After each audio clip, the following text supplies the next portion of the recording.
In this tutorial, we're going to go over how to view Excel files in a Blazor server application. All right, we're going to walk through the steps of setting up an Excel file viewer with IronXL within the Visual Studio. As you can see, I've already installed IronXL, so let's jump into the code. The code begins by adding the necessary @using statements for IronXL and the system.data. The @page directive sets the route to fetch data, and the page title is set to Excel file viewer.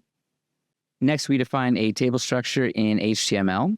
The table headers are dynamically created based on the columns of the Excel file, and the rows are populated with the data from that file.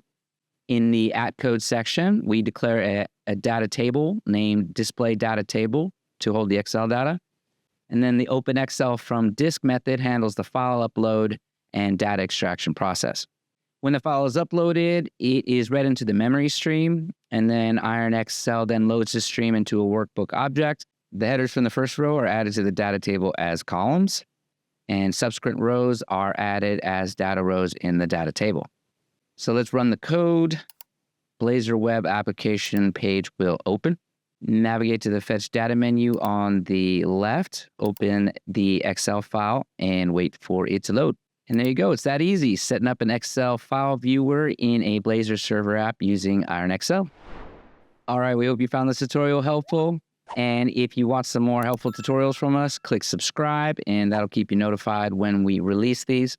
Also, if you'd like to try out the power of IronXL yourself, there's a link in the description. Go to the website, download the package, check it out.